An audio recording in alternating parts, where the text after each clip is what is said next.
So number one is getting rid of the good and bad deeds does not mean leaving the work.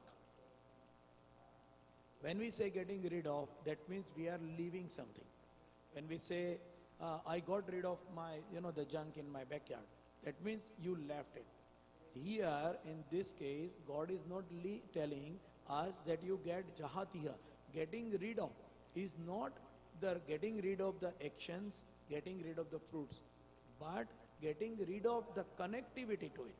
And that is why it is telling getting rid of good or bad deeds does not mean that you are leaving the thing. We are not leaving the actions. What is the important part here?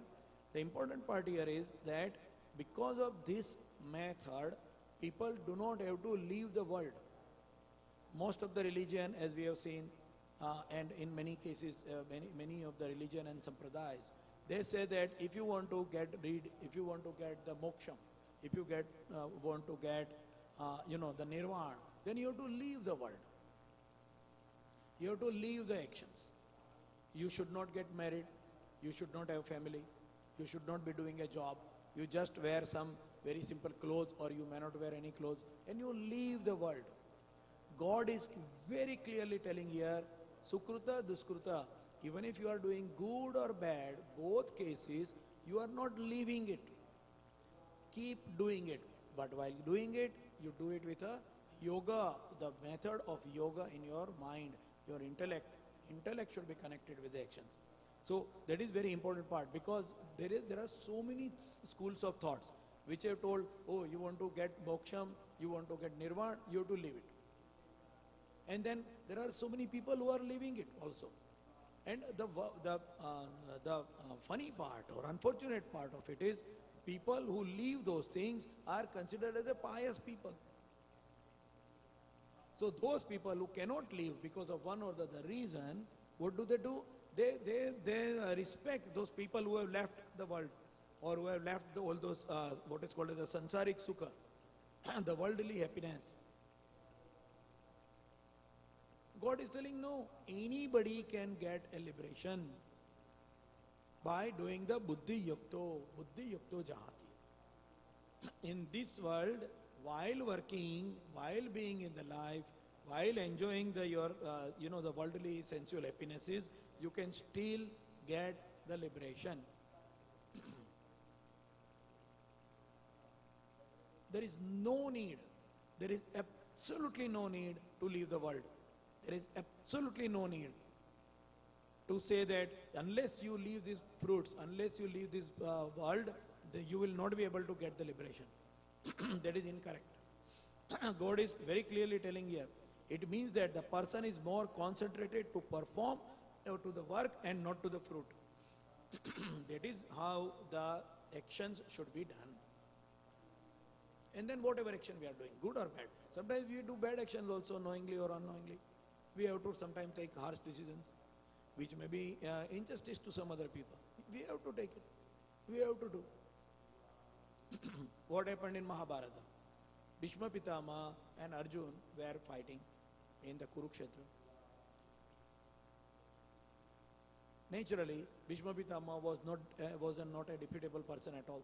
He was not only a very highly skilled and highly, totally highest technology, but also he was having a boon that you will not die unless you want to. How can you kill a warrior like that? So finally we all know the story that Arjun had a shikhandi in front of him, and Bhishma had decided that he will not fight with the women, and shikhandi was a woman in the previous birth. So Arjun fought with the arrows after hiding behind shikhandi. Very practically, it is not correct. It is not as per the rule at that time for the war. You cannot hide behind somebody and then fight with me. Come in the front and fight with me. So sometimes, but for the better and good of the masses, you sometimes have to do even wrong things also. You are compelled to do when you are in that position. So that is why God is telling us here that in both cases, whatever work we are going to do, when we are concentrated on performance of the work, performing of our action, and not doing and not looking at the fruits, then we are getting rid of all the good and bad deeds, the fruits of it. Now, and then God is telling yoga karmasu kaushalam. Yoga karmasu kaushalam. This has got two meanings. And it is very interesting, as some people who know Sanskrit will be more, happy to understand it and kind of get it. So, yoga karmasu kaushalam has got two meanings. That yoga is the skillfulness. That is number one. Yoga is the skillfulness to do the karma.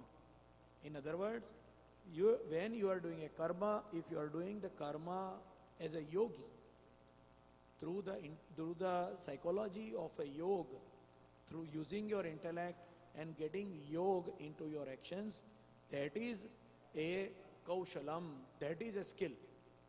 So, doing the action through the method of yoga is a kaushalam, is a skillfulness. This is the one meaning. Doing the action as a yoga is a skillfulness. But there is also a second meaning. And the second meaning is yoga karmasu kaushalam means when you are doing the work as a yoga or as a intellect connected with your actions, it will be the best skillfulness you will be able to achieve. In other words, you can best perform, you can do the best performance only when you are doing the actions as a yoga. You can do your performance best when you are doing the work as a yoga and not as a bhoga or sangha. Because a sangha is focused on the fruit, and fruit never satisfies a person. So yoga karmasu kaushalam is both ways.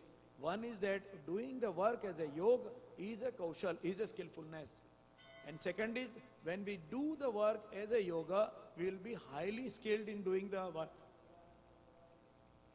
That is what it is. we see that students who go for the exams, they get marks. The subject which they like the most, they need not to do much effort in it. They need not to do much effort. They just work on it and they get good marks. Why do they good marks? Is it because of lot of effort results into good results? No. They like it. When they like it, they automatically put their skills. They automatically exert their best efficiency into doing those actions and they get more marks.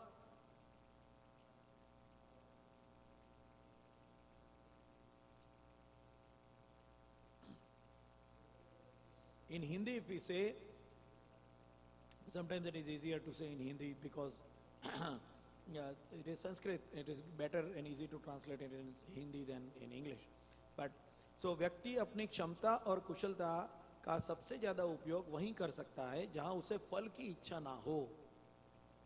When we are not aspiring for the fruit, the quantity, quality, timeliness of the fruit, then we can exert our best efficiency and skill.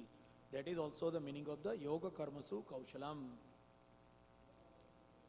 We have seen that there are so many scientists who have done great inventions. When they are asked, when you did all this hard work for 10, 20, 30 years, Marie Curie, Pierre Curie, they invented X-rays. So they were asked that you were doing this work for 20, 22 years, 20 years, 25 years. They are not looking at the fruit. They are interested in how can I find this? How can I unreveal the Prakriti, the secrets of the nature. Prakriti ke garbha mein raha hua, the secrets of the nature, how I can unreveal. That is there in their mind. And then in various sciences or in various art, anywhere, they want to unreveal. They want to unreveal the secrets of the nature. That is what they wanted to do. And that is why they could exert and give the best of their efficiency, not looking at the fruit. What will happen after we invent the X-ray? I don't know. I just invented the X-ray. This is how how I unrevealed how the world is working, how the nature is working. Not looking at the fruit. And that is why they could see very easily that their performance was best. It was the best skilled. That is why yoga karmasu kaushalam. And the other meaning is, when we do the work as a yoga, it is the best way to do, kaushalam. So these are the two meanings. and the person who uses the intellect to perform the work, there is a growth and invention. We'll take an example, two examples. One is when a person is putting the heart in the work. What happened that one day Akbar and Birbal, this is a story of Akbar and Birbal. So one day Akbar went out, in the city to see the various things as he was going regularly with Birbal. So he went out and he found that there was a guy. He was a saint, and that saint was having a quilt, a chaddar, a quilt which was excellently embroidered, excellent embroidery in the quilt. Akbar thought, oh, I do not have the quilt of this quality. It is made gaddi, chaddar. I do not have that with this quality of stitches, this quality of thread, this quality of art in it. So he asked the guy that who is the person who made it for you? So the saint told that, oh, I have got a guy who is making the quilt. This is the guy, he made it for me. So Akbar thought, okay, fine. So I'll ask that guy to make the quilt for me. So he asked that quilt maker, can you make a quilt for me very similar to which you gave to that saint? And this guy told, yeah, why not? You are the king. I will make a quilt for you also. So he made the quilt and he gives it to Akbar. And King Akbar is looking at it and it's telling, this is a great quilt. This is a very good quilt. But it is not at par. It is not as good quality. I cannot see those qualities which you gave to that saint in this quilt. So can you make another quilt? And this guy says, okay, fine, I will make another one. And he makes another one. After a month, he comes back with a more better quilt. And he's now giving that to the king, that, okay, king, this is a quilt for you. And Akbar is telling, you are making it, but you are not making it to that good quality. I told you to make equal quality or better quality than one which you gave to that saint. But you are not making it for me. Why you are not making it for me? Make another one, and if you do not make this time the good quilt or better than that, I'm going to kill you. Well, that is what Akbar was. Anyway, so this guy goes back and he makes another quilt and comes. And when he comes, obviously that quilt is also not at par with the quilt which is given to the saint. So Akbar was furious. Akbar is telling, what nonsense is going on? You are not making it for a king. I am the king. I am ordering you to make the best. And you are not making it for me. So I'm going to kill you now. You are not following the rules of the emperor. Yeah, we are all in democracy. We do not know what is a kingdom. Anyway, so this quilt guy is telling. He is telling that king, I am putting my best skill. I am putting my best effort. I am using the best threads. I am using the best art in making the quilt for you. But I am sorry to say that I cannot make the quilt of same quality which I gave to the saint. He is telling, why? Why you can't do? He told that I am making the quilt for the king and I will be paid for it. And I am also I am afraid that if I can't make the quilt in a good quality, the king may punish me. But with the saint, I have love in my heart. My whole heart, my whole soul is to serve the saint, to make a quilt which will give him the warmth in the winter. I respect him. I admire him. I honor him. And so when I make the quilt, with that thing in my heart, the quality of the work which comes out of my fingers, I cannot repeat it for a king or an emperor. Why? Because my heart is not there. So, yoga karma sukaushalam. When we work with a yoga, our skills will be the best. When we work with the fruit in the mind, our skills are never the best. They are always lacking. And that is what the God also told in the previous shloka. When it is telling krupana phala hetava, when the hetu of the actions, when the cause and the object of the actions is phalam, then krupana, it is lower quality than the buddhi yukta jahai. So these are three shlokas in sequence. So another one we will take the example where a person is looking at the thing more objectively, is or with more brain, with more yogam, is an example of a teacher and a student. What happened? It is the old time, and there was a teacher for arithmetic, a mathematics teacher. He was teaching arithmetic. So this teacher is, it's an old time, a village school. You know, there are 10, 15, 20 students over there, and the teacher is also not much kind of interested. He has to also go around, and this is a small school. So teacher is telling the students that, guys, you do one thing. You add, I'm giving you arithmetic problem of summation. So you add 0 to 100 and tell me what is the total value of the sum. So you add 0, then 0 to 1 is 1, 1 plus 2 is 3, 3 plus 3 is equal to 6, 6 plus 4 equal to 10. So you do the summation. Now teacher knew for so many years, even teacher himself has done in the same way, that this is going to take 3-4 hours easily.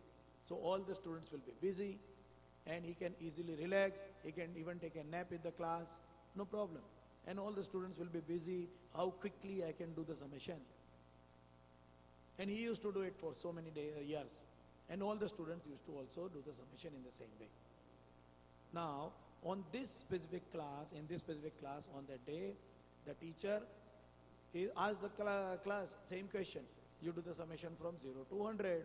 And he is comfortably sitting. He thinks that, okay, now I can take a good nap, afternoon nap. He is thinking that. But to his surprise, a student comes to him and says that, sir, I have done the calculation. And he's telling, no way. There is absolutely no way a student has done this before, and you also cannot do the summation. Show me what you did. How did you make the summation? Because your answer is correct. So the student is telling that instead of adding 0 and 1 and 2 and 3 and 4, what I thought, remember, when we say what I thought, means he has put his heart into it. He has put his complete skills into it.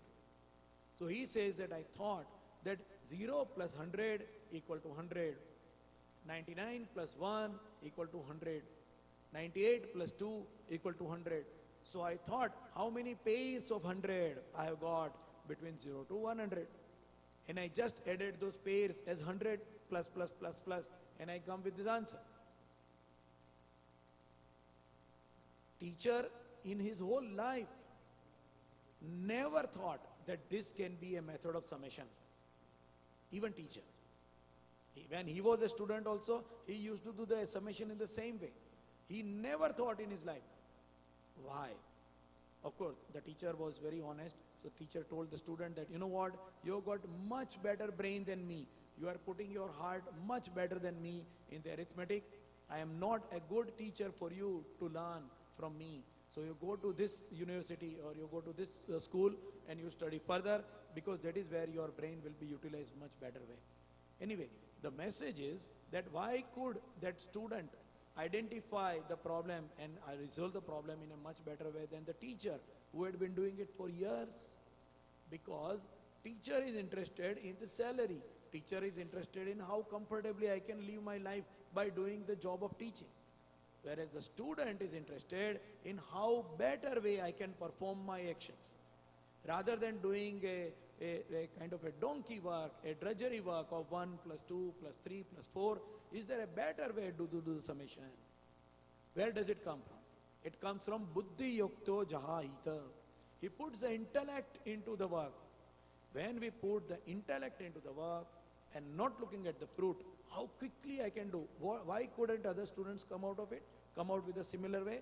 Because they thought that how quickly we can resolve it, and then once we resolve, we can go for playing. How quickly I can do.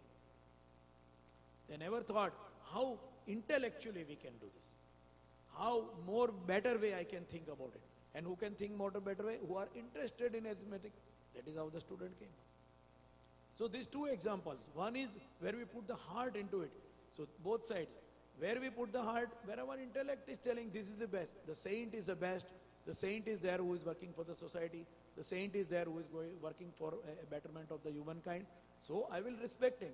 Out of that respect, when the guy make a quilt, he make the best quilt.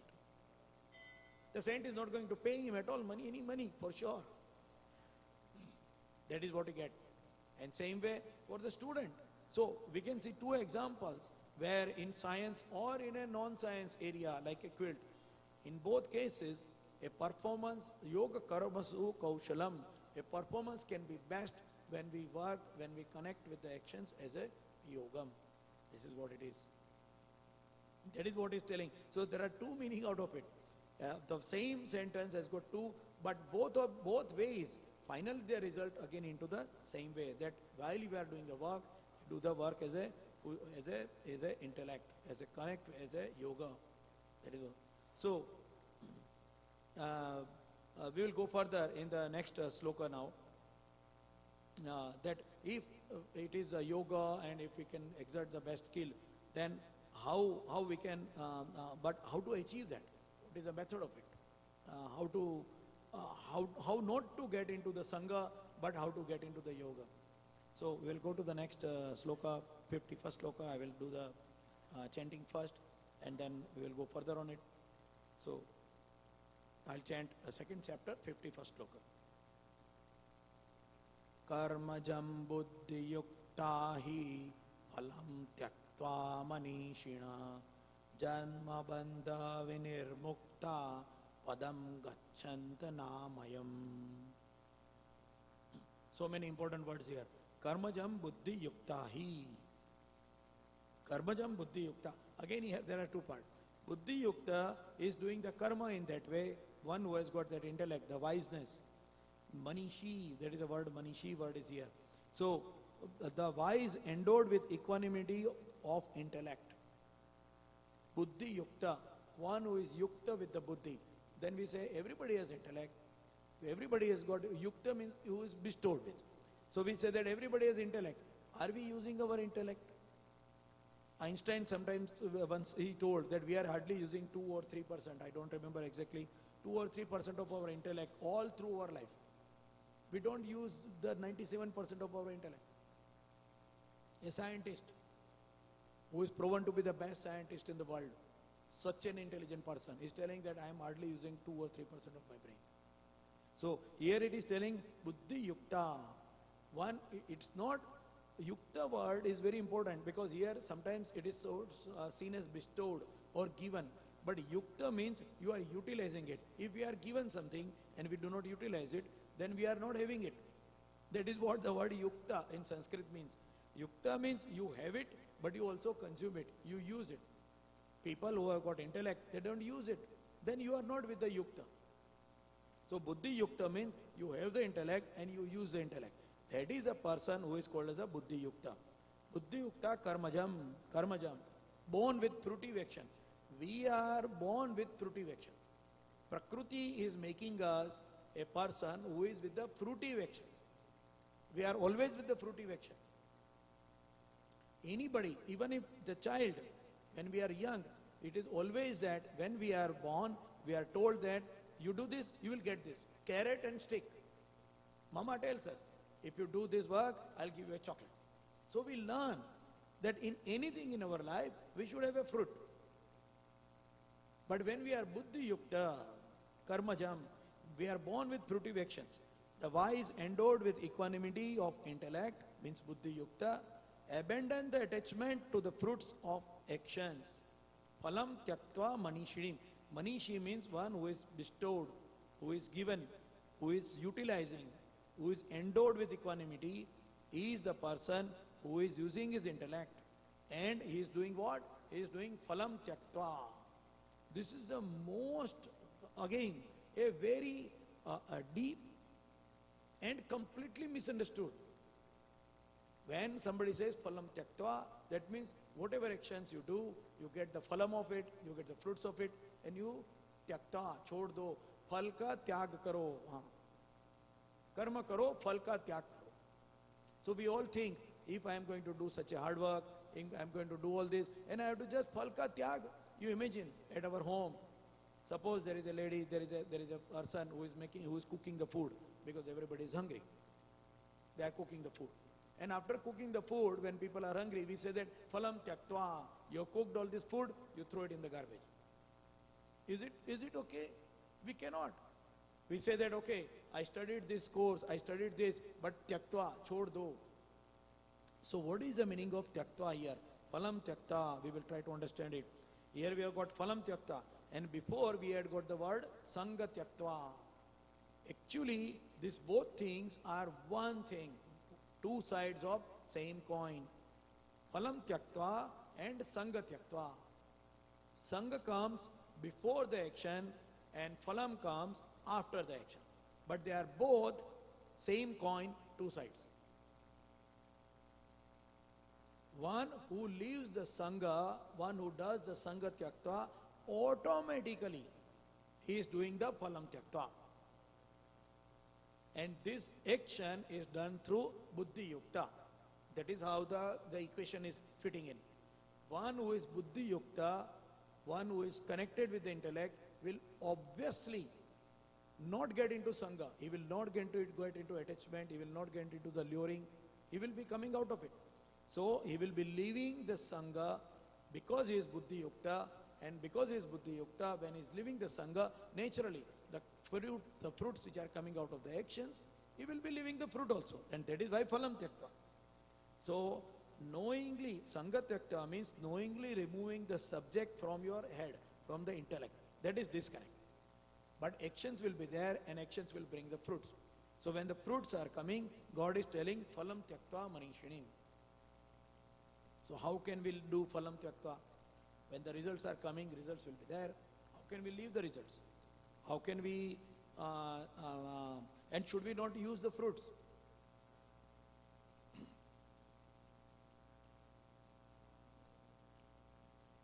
Imagine a situation where we are telling that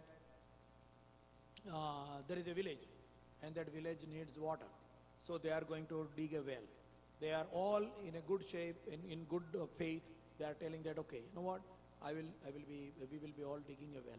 But once the well is dug and there is a water in it, they will say, phalam tyaktva. Gita mein kaha hai, phalam tyaktva. Hum iska pani nahi piyenge. We will not take the water from this well. Why? Because our importance was only to do the action, but not to get the fruit. So action was good. The intended was that you focus on the digging of the well, but you do phalam tyakta, so don't use the well water. Will it work? It's not practical. It doesn't seem correct. If you do not consume the water, why did you even dig the well in the first point itself? So what's the meaning here of phalam tyaktva? Phalam tyaktva means what? Does it mean that we should not consume the fruit? Does it mean that we should not use the fruit for ourselves and other people? Does it mean that the fruits are bad and they are going to get us into attachment, so throw away the fruit? That is phalam tyaktva. What is phalam tyaktva? When we study, when we learn, we can do a good job and do our livelihood. We say phalam tyaktva. You go to a job, the boss gives you the salary, and you say phalam tyaktva. In Gita it is written, you do your karma, do not get the phalam, do not get the fruits. So don't give me salary. Will we do that? Can we do it? We can't. So what is the phalam tyaktva here? Tyaktva, anything to leave, doesn't mean to physically leave it. Anything to leave doesn't mean when we get disconnected with something, we have tyaktva. Chhod diya. We have left it. We abandoned it. So when we are getting disconnected, we are anyway abandoning it. So it is not told, it is very clear here that you consume the fruit, but because you are buddhi yukta, you are not connected, you are disconnected with the fruit, and that is how you do the phalam tyaktva. Again, there are so many misunderstandings here. Daan de do. Yeah, there are so many people you will find. You give away the money. Paisa maya hai. Money is there for greediness, for greedy people. So give away the money. Daan do. It has got a different meaning. We will understand it. It will come eventually in Gita. What is danam? But giving away does not mean you are leaving it. Take an example in any institution. If there is a social institution, a welfare institution, people give huge donation. $5,000, $10,000, they will give huge donation. You ask him, did you give the donation? Yeah, even 15 years before, they will say in 2005, I gave $5,000 donation to this institution. They still remember it. So even though they have given that money in their mind, it is still my money. I gave my money to that social institution. So you have not left it. You have just given it. Like I have kept my money in the bank, I have given my money to this social institution. You have not given it. That is not dhanam. So phalam tyaktva means what? And how can we do that? How can we disconnect with the phalam and still have the phalam? How can we disconnect with the fruit and still enjoy the fruits? Either through sensual happiness or for any matter, any other purpose. How can we do it? The number one part is, it is not mine. When the fall comes, when the action comes, when we identify that it is not mine alone, this is the understanding has to come. This understanding makes a person to get slowly detached from the fruits. This is a key. This is a small pinhole through which we can enter into that big area. That is how we go. So how do we do that? How do we get that? So there are some efforts, there are some stages, and we have to go through those stages. Let us take a very famous example of a shopkeeper. If a shopkeeper has worked hard all through the day, there is a shopkeeper who worked very hard, he worked all through the day and he made a good business, he made good money. Now while closing the shop, when he can make a good money, he thinks, today I worked hard and I make good money today. I earned a good amount because I worked hard. It is my skill and my hard work which got me this money. This is the first step. Everybody thinks that way. I came to Canada with only $2 in my pocket, and look at it, now I have got a big bungalow and a car. It is me who worked hard. We always put our purusharth, we always put our efforts, we always put our skills and work, hard work, connected with the fruit. To detach with the fruit, the very first thing is you detach your efforts with it. That is a buddhi yukta. So it is my effort. And then, thinking a little bit additional, a person will think, oh no, but I also had good employees. Today this employee, Mr. So-and-so, convinced the customer, who was a tough customer. He convinced the customer, and that is why I could sell this. I could sell this because my employee was good. My employee also worked hard. So in the fruit now, there is a share. It is me and my employees worked hard, and that is why we could make a good money today. Doesn't it seem a little better way rather than only me did it? And then we go further. Then he looks at the other people. Oh no, the agent was good. The agent brought good leads so that we can connect with more customers. And because of the agent also, we got more customers, and that is why we could sell more product.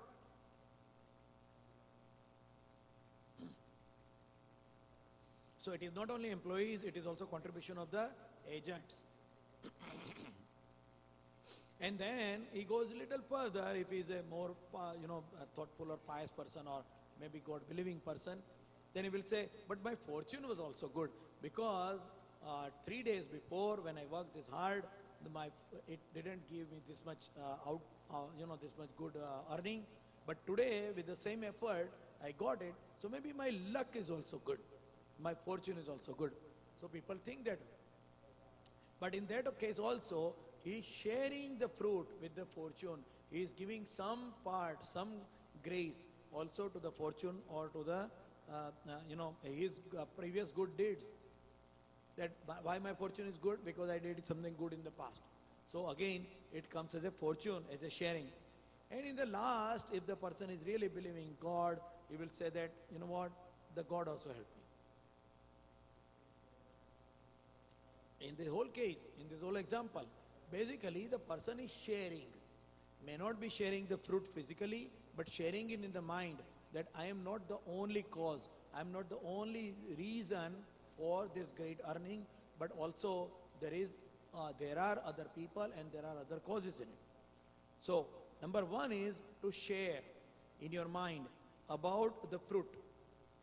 When we share in our mind about the fruit, that means we do not put the complete stamp of our efforts into the actions and the fruits. And that is the first step of phalam tyaktva. When we leave the phalam, this is the first step. And it is told as a phalam tyaktva manishina. Manishina means one person who can do this is called as a manishi, a wise person, a prudent person, a devout person. So again here for the wise we will try to understand. Is a wise person means he is one who is always winning?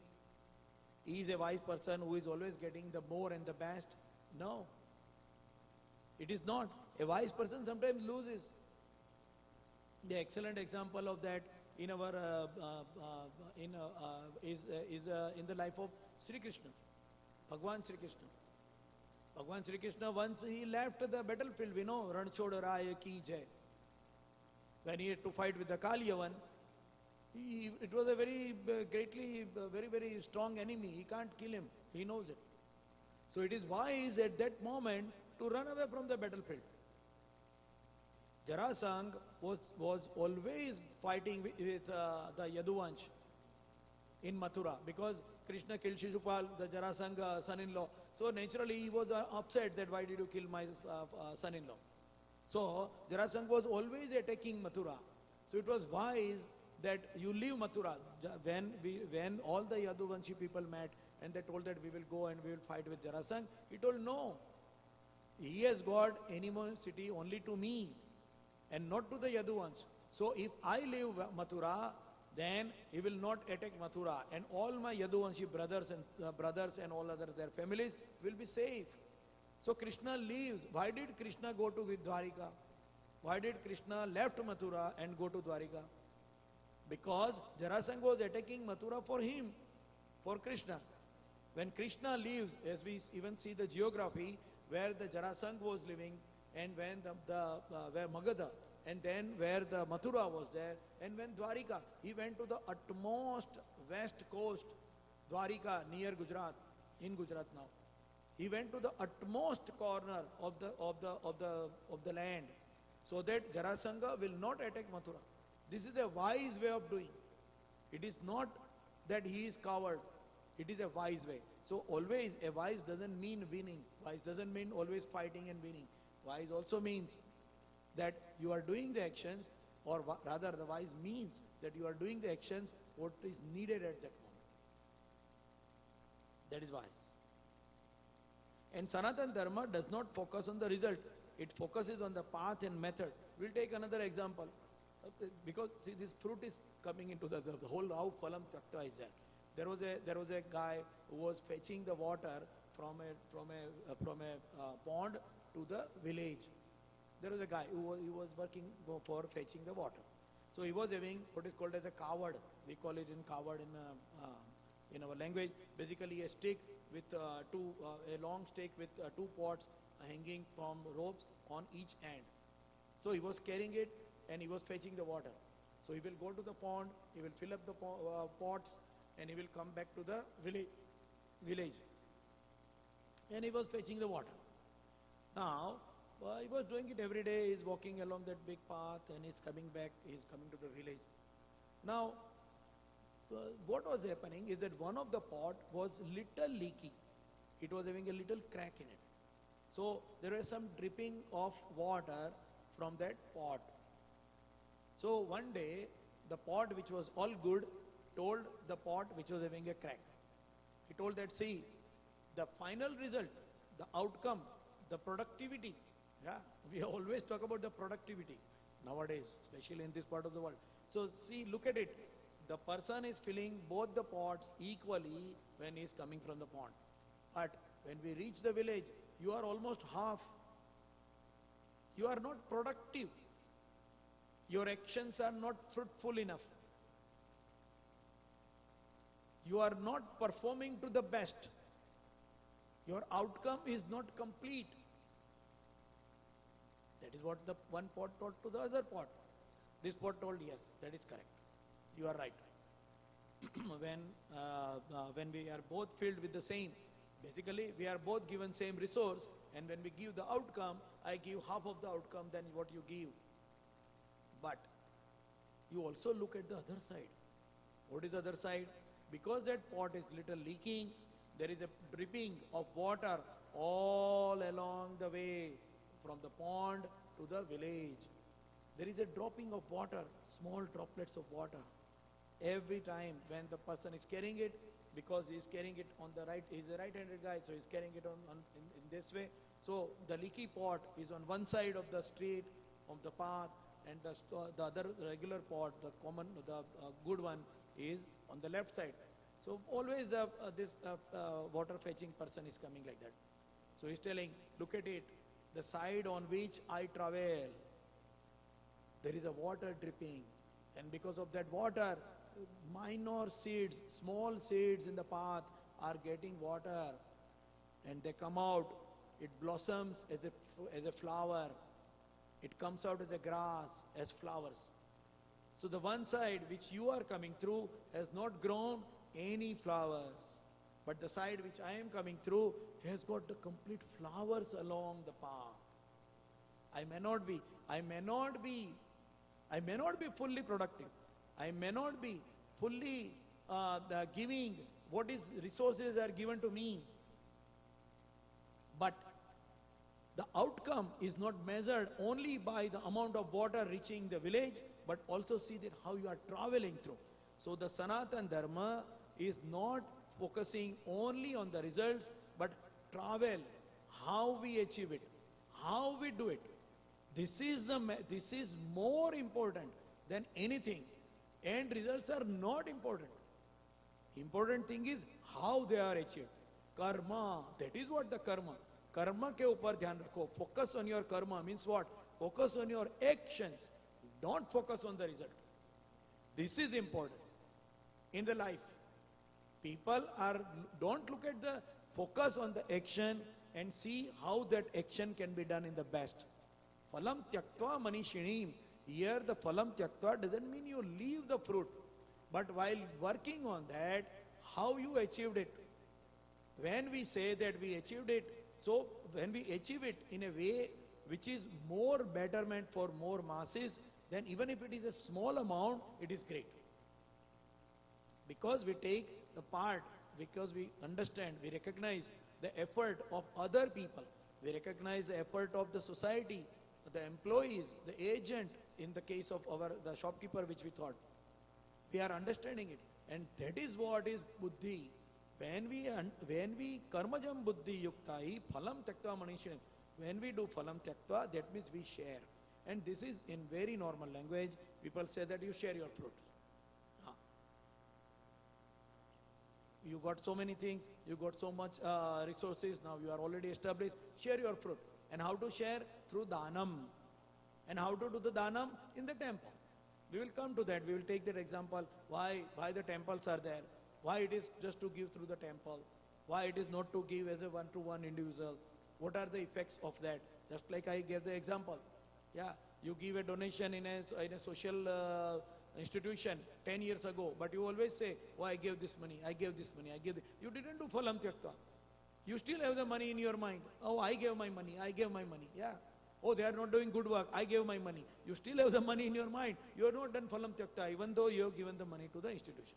So we will think about it again further, because there is a very important word coming here, anamayam. Padam gacchanta nyamayam, gacchantya anamayam. Anamayam is extremely important word here. Anamayam is devoid of suffering, kashto se rahit. How we can be devoid of sufferings by doing this method. Which method? Buddhi yukta, phalam tyaktva, sangha tyaktva. So we'll go along with that. We will come back again next Saturday, as every Saturday we are meeting. And we will go ahead on the 51st shloka further with the word anamayam. How to avoid the suffering, what is the suffering, and we will go further from that. Till that, I wish everyone a happy weekend, and I will complete my discourse today. Again, we will be meeting 10 to 11 at Jai Durga Temple every Saturday as usual. Vasudeva Sutam Devam Kansa Chanuramardanam Devaki Paramanandam Krishnam Vande Jagadgurum Guru Brahma Guru Vishnu Guru Devo Maheshwara Guru Sakshat Para Brahma